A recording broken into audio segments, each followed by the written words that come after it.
안녕하십니까? 미주교회 안식일학교 교과연구에 오신 모든 분들을 진심으로 환영합니다. 또한 이 시간에 함께하고 계신 모든 분들에게 감사를 드리며 또 모두를 환영합니다. 다시 한번 여러분과 여러분 가정, 또 섬기는 교회와 하시는 모든 사업에 하나님의 은혜와 축복이 함께 하시기를 기원드립니다. 우리 잠시 기도드리며 시작하겠습니다. 하늘에 살아계신 아버지 하나님, 오늘도 여전히 생명을 주시고 살아 움직이게 하시고 다시 한번 말씀을 공부하게 하신 것, 그 모든 은혜를 감사드립니다.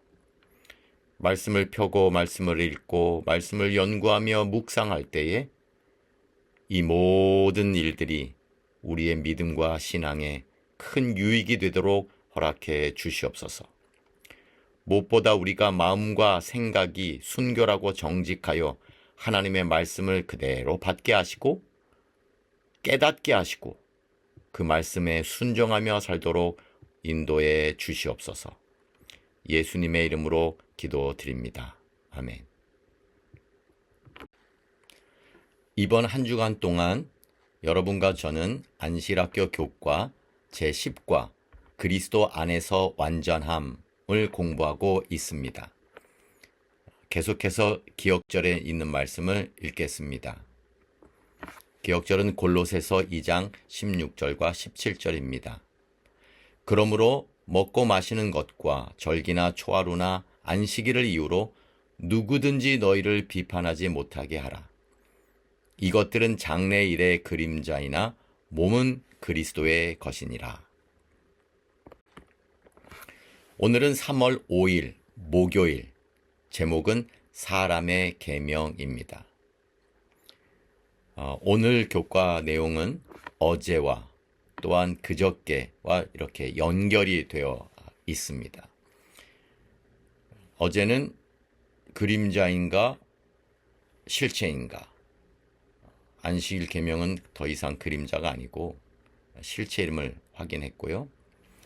또 도대체 그러면 십자가에 못 박힌 것은 무엇인가? 그것은 모세의 의식법이라는 것 우리가 그저께 공부했습니다. 고로 이제 십자가 이후로는 더 이상 구약의 의식들은, 예식들은 하나님의 요구가 될 수 없고 오히려 그것이 우리에게 올무가 되고 의무가 될 수 있다는 것을 가르쳐 줍니다. 그렇게 되면 그것은 하나님의 계명이 아니고 사람의 계명으로 전락하게 됩니다. 실제로 사람의 계명은 우리의 믿음을 향상시키기보다는 우리의 믿음의 부담이 될 것입니다. 저자는 다시 한번 골로새서 2장 20절부터 23절을 읽어보라고 권하고 있습니다. 그러면서 골로새서 2장 20절부터 23절에서 바울이 무엇을 책망하고 있는지, 바울이 책망하는 그것을 우리가 어떻게 이해해야 하는지 살펴보라고 권하고 있습니다. 여기 골로새서 2장 20절부터 23절을 이렇게 정리해 보았습니다. 20절입니다. 너희가 세상의 초등 학문에서 그리스도와 함께 죽었거든 어찌하여 세상에 사는 것과 같이 규례에 순종하느냐. 이제 십자가를 통하여 십자가에 못 박고 세상의 초등 학문을 다 떠났는데 왜 또다시 세상의 규례대로, 세상의 관습대로 살려고 하느냐. 22절입니다. 사람의 명령과 가르침을 따르느냐. 이제 더 이상 사람의 명령과 가르침을 따를 필요가 없다 말합니다. 23절. 이런 것들은 자의적 숭배와 겸손과 몸을 괴롭게 하는 데는 지혜 있는 모양이나 오직 육체에 따르는 것을 금하는 데는 조금도 유익이 없느니라. 이미 폐해진 의식법, 모세의 의식의 율법을 계속 강요한다면 그것이 실제로 골로새 교회에 있었는데 유대 배경을 가진 그리스도인들이 골로새 교인들에게 유대의 관습과 절기와 예식과 율례들을 강요할 때에 그것이 지혜 있는 모양처럼 보이긴 하지만 결국은 우리에겐 유익이 없다라고 사도 바울이 이곳에서 강변하고 있는 것입니다.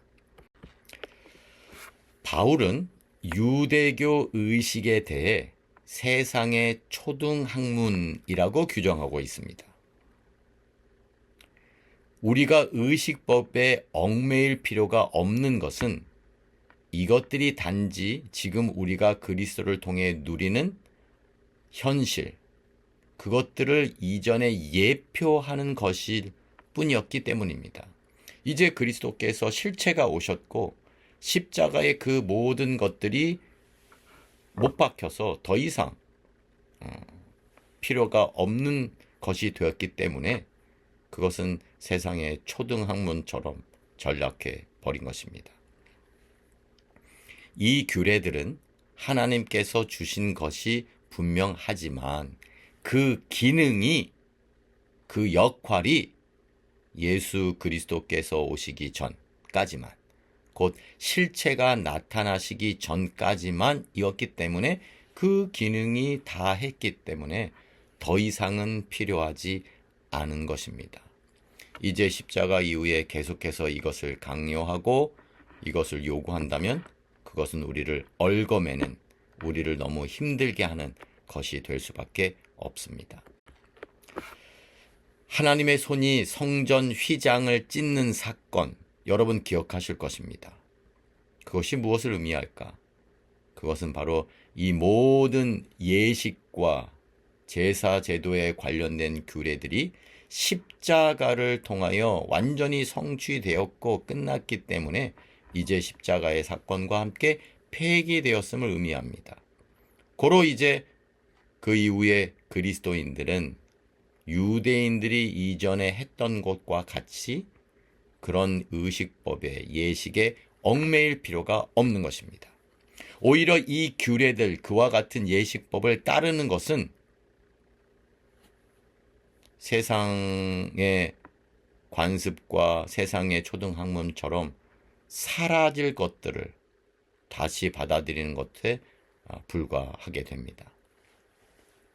결국 우리는 이 옛 것을 단순히 개량하는 것이 아니라 의가 있는 곳인 새하늘과 새 땅을 바라보며 살아가야 하는 것입니다. 이 부분을 사도행적 473쪽에 엘렌 G. 화이트는 이렇게 간결하게 기록하며 우리에게 도움을 주고 있습니다. 사도행적 473쪽입니다. 왜냐하면 거짓 교사들을 받아들임으로 그들이 오류에게 문을 열어주게 되고 원수는 그것을 사용하여 복음의 신앙으로 새로 나온 사람들의 영적 지각을 흐리게 하고 확신을 흔들리게 할 것이기 때문이었다. 그리스도는 표준시다. 그들은 그리스도의 가르침에 일치하지 않는 것은 모두 거절해야 하였다. 이제 그리스도를 통하여 완전히 성취된 것을 더 이상 그것 때문에 어려움을 또 겪을 필요가 없다고 말하고 있습니다. 교과의 저자는 오늘도 동일하게 오늘 하루를 위한 묵상과 적용을 위한 이러한 질문을 우리에게 던져주고 있습니다. 구원의 유일한 기초가 예수 그리스도께서 우리를 위해 우리 밖에서 우리를 대신해서 하신 일임을 아는 것은 항상 부족함을 느끼는 우리에게 어떤 용기를 줍니까? 이제 기도하고 마치도록 하겠습니다.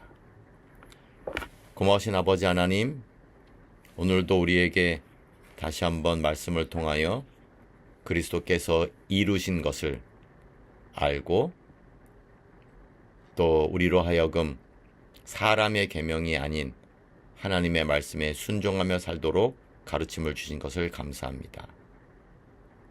그러나 우리가 최선을 다하면서도 변화가 없는 것 같고 부족함을 느끼고 살고 있습니다.